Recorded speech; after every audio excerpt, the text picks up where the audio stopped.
All right, strap yourselves in for some real-life courtroom drama, because we're about to dive headfirst into the world of Judge Judy. You know those small claims cases where everyday people bring their issues to court, and Judge Judy, with her signature wit and wisdom, lays down the law. Oh, yeah, those are fascinating. We got a whole stack of cases right from her show. Think dog bites, fender benders, even family feuds and broken leases. You name it, we've got it. Get ready to hear those arguments, see the evidence, and really get a front row seat to what happens when real people face off in Judge Judy's courtroom. It's amazing how these cases, they're entertaining, sure, but they also give you a peek into how legal principles really play out in everyday situations. Right. It's like, oh, contracts, property rights, all that stuff. Exactly. Even the complexities of how families work, the dynamics. Absolutely. And Judge Judy, she just has this way of cutting through all that drama and getting straight to the heart of the matter. She really does. Okay, imagine this. You're throwing a pool party. Sounds fun. And then, bam, you're getting evicted. That's what happened in our first case. Oh, wow. Sometimes you think, oh, a verbal agreement's enough, but this case really shows why you've got to get everything in writing. Yeah, for sure. So our plaintiff, that's Melissa Duran, and she's suing her old property manager, Tracy Shaw, Okay. claims it was wrongful eviction and even assault. She's looking for, get this, $10,000 for moving expenses, emotional distress, the whole 9 yards. Wow. So is the eviction justified? That's the big question, right? Exactly. Duran says it wasn't, but Shaw says, nope, Duran broke the terms of her lease. I see. Let's rewind a bit. Duran lived in this apartment complex for a few years, and eventually her lease went from a formal agreement to a month-to-month thing. Right. Now, her lease said she could have 3 people living there, but then her 2 sisters and her mother moved in too.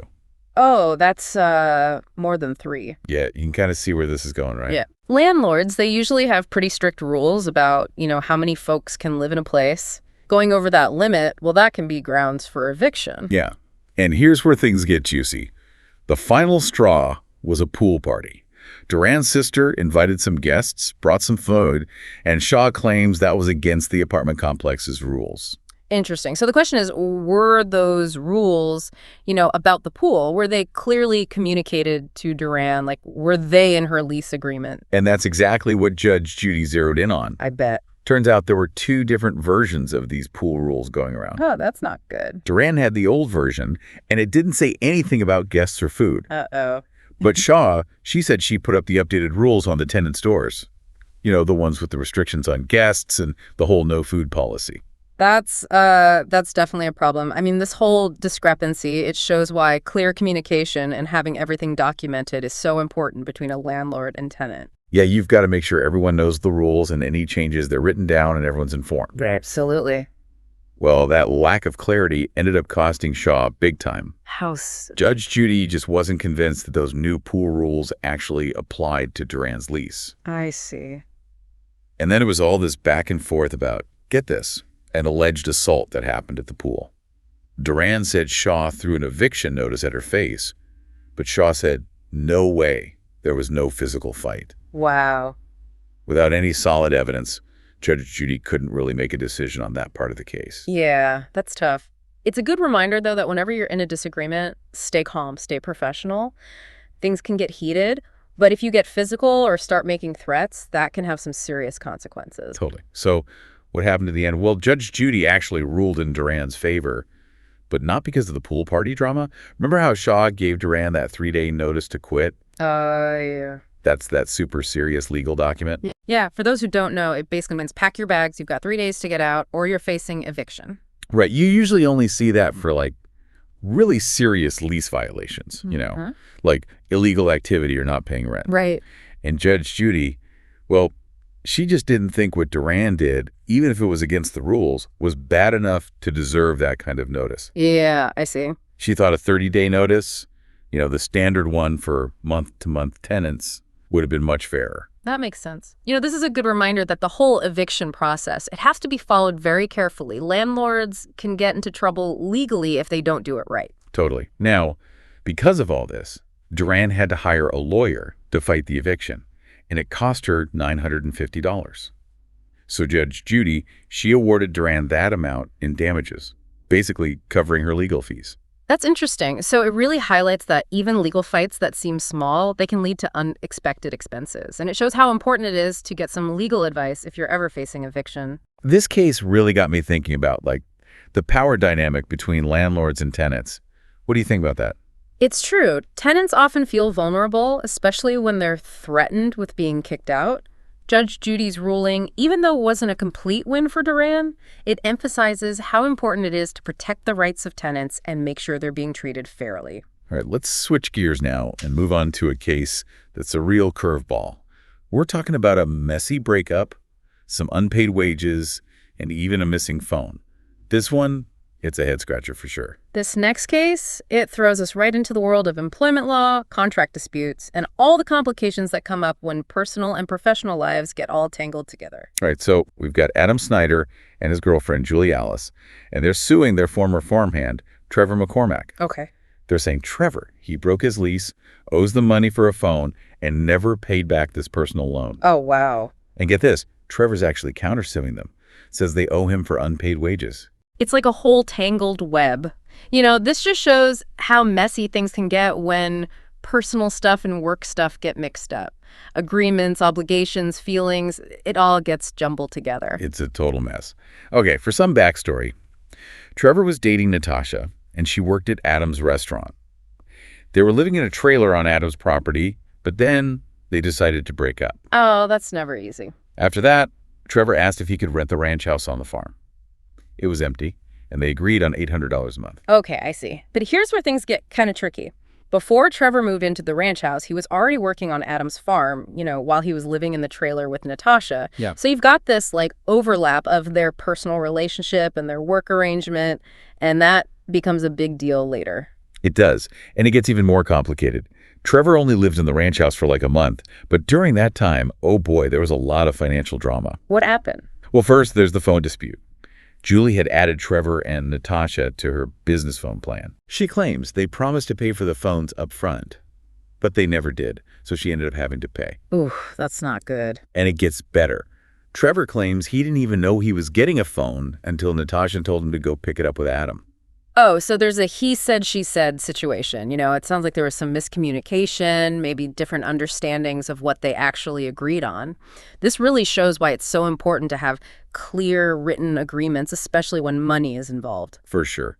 And Judge Judy, she didn't buy Trevor's story one bit, especially when Julie showed her text messages where Trevor clearly admits he owes money for the phone and says he'll pay her back. Those text messages, that's pretty solid evidence. They show that he knew about the debt, even if, maybe the initial agreement was through Natasha. Right. So Judge Judy ordered Trevor to give the phone back and ruled in Julie's favor, awarded her the money she paid for the phone and all the accessories.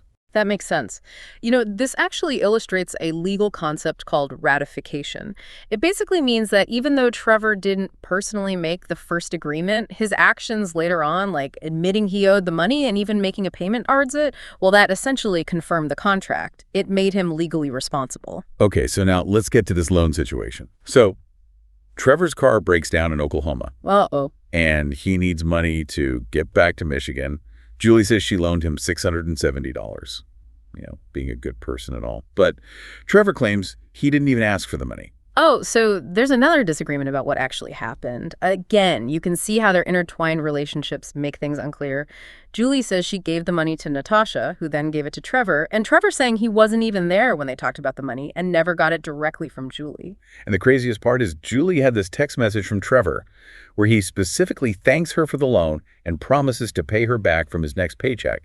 Talk about being caught red-handed. That text message, it's like a smoking gun. It proves that he knew about the loan and was planning to pay it back, even if, the original transaction wasn't directly between them.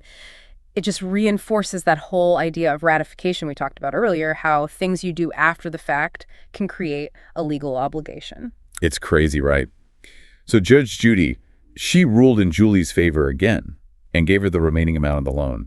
This whole thing just highlights how careful we need to be about what we say, especially in writing. Even those casual texts, they can be used as evidence in court. It's wild. Okay, finally, we've got the issue of unpaid wages. Trevor says he worked on the farm for months and never got paid. Okay. But Adam insists that Trevor was just helping out as a friend. So this is a classic example of what can happen in those informal work situations. When you don't have a clear agreement that lays out like what's expected, how much you'll get paid, how many hours you'll work, it becomes really hard to figure out if there's a real claim for unpaid wages. Right. So Trevor gave some details about the work he did, like feeding the cattle, helping with demolishing stuff on another property. Okay. He even testified that Adam paid him $300 for working on a demolition job, which, suggests there was some kind of expectation that he'd get paid for his time. This is where having some documentation would be super helpful. Just something simple like a time log or a written agreement can make things so much clearer. What work was done and what the payment arrangements were. It could prevent these kinds of disputes altogether. I totally agree. So Judge Judy, she really pressed Adam for specifics about what Trevor did and if there was any agreement about paying him. Adam's answers, they were pretty vague, and he couldn't say for sure that Trevor hadn't done any work for him. That's not good for Adam. I bet that uncertainty played a role in Judge Judy's decision. When it's unclear about the work that was done and if there was any payment, it can sometimes create a kind of assumption that the employee is right, especially if there's some evidence to suggest that they expected to be paid. Yeah, and ultimately, Judge Judy awarded Trevor $300 for the farm work, which was basically minimum wage for the 20 hours he said he worked. But she held on to the check until Trevor gave the phone back in good condition. It was like she wanted to make sure both sides followed through. That's Judge Judy for you. She always tries to find practical solutions that get to the bottom of the problem, but she also keeps those legal principles in mind. So put yourself in their shoes for a second. What would you have done if you were in that whole mess with friends, work, and money all tangled up? Honestly, this case is a huge lesson in thinking about what could happen because of our actions and how we communicate. Even those little favors or casual agreements, they can turn into legal nightmares if they're not handled the right way. So true. Okay, speaking of tricky situations, our next case takes us into the world of dog owners and their responsibilities. We've got a dog attack, some vet bills, and a heated debate about certain breeds. This one sounds intense. It is. And it really makes you think about personal injury law and specifically the liability of pet owners for any damage their animals cause. All right, get ready for some canine controversy. We've got Audrey Stevens and her daughter, Emily, and they're suing their neighbor, Heather Stevens. Okay, what happened? They say their miniature schnauzer, Jack, was attacked by Heather's pit bull, Lily.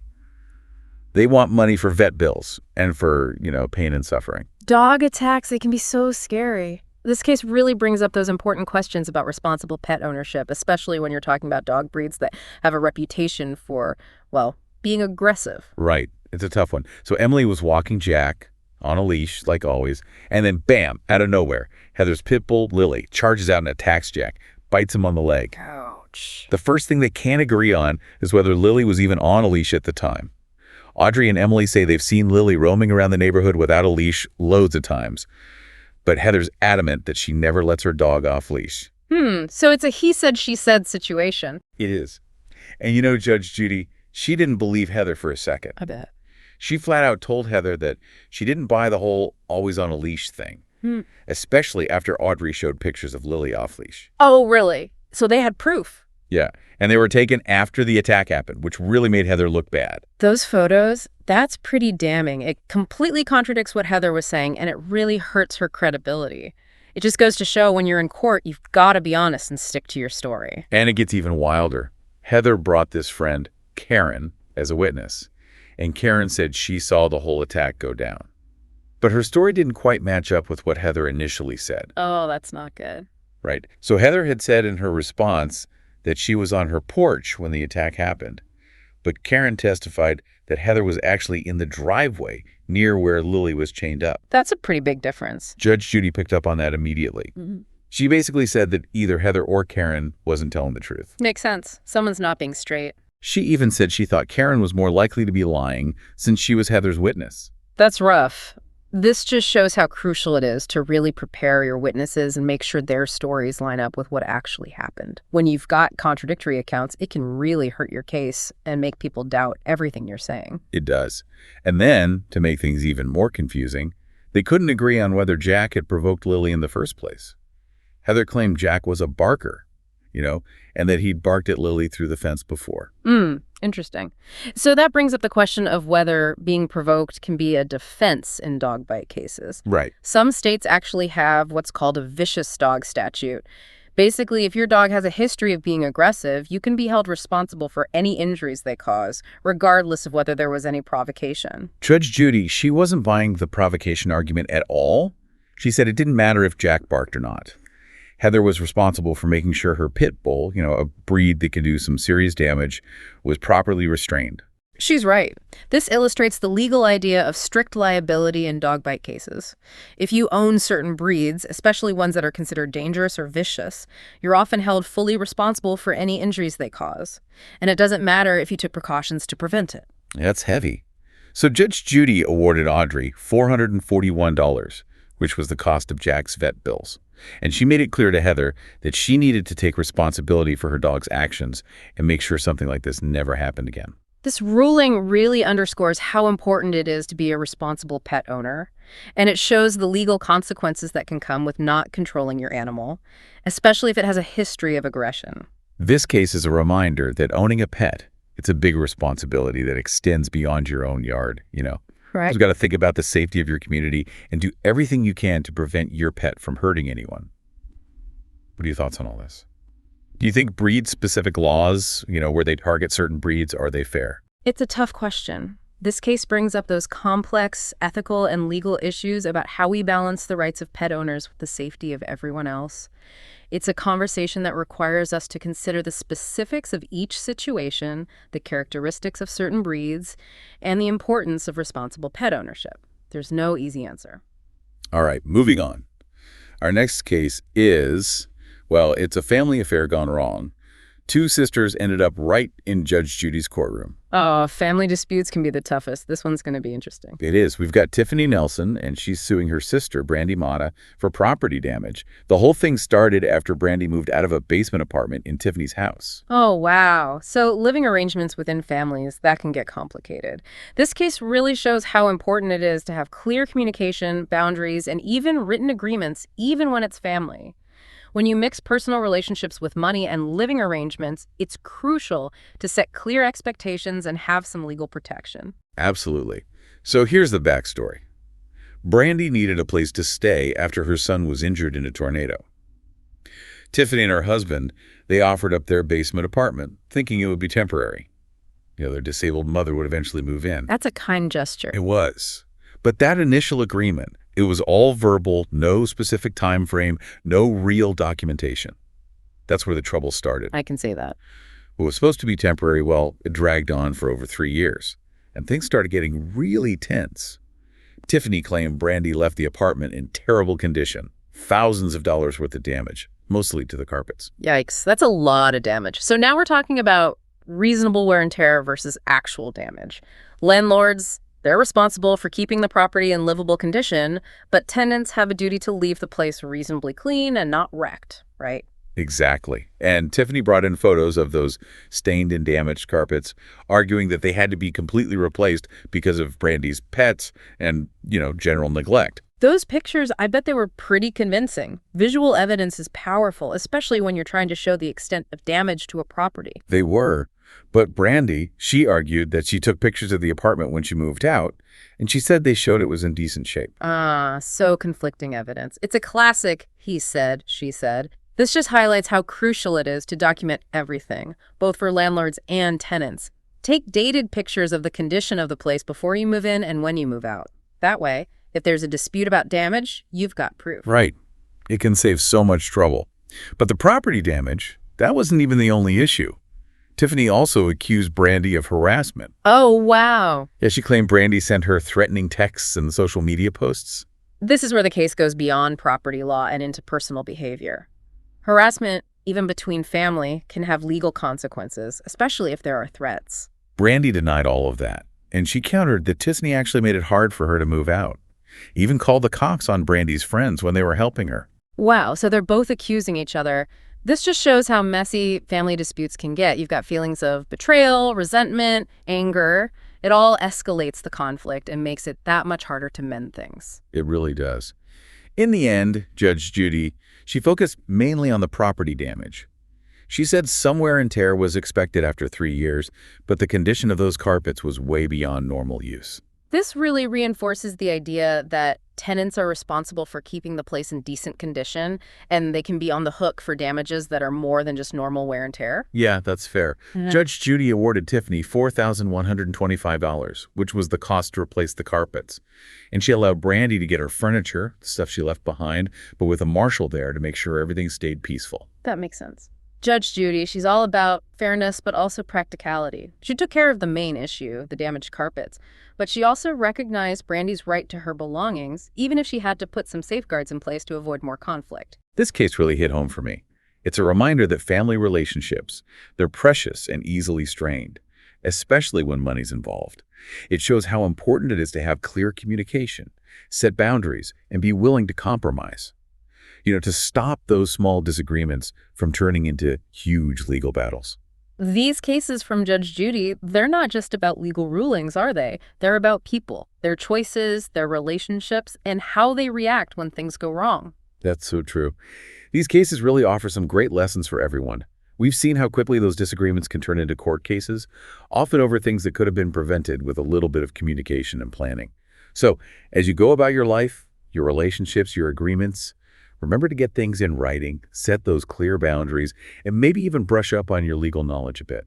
You never know, it might just save you a trip to Judge Judy's courtroom someday. Thanks for joining us on this deep dive, and we'll catch you next time.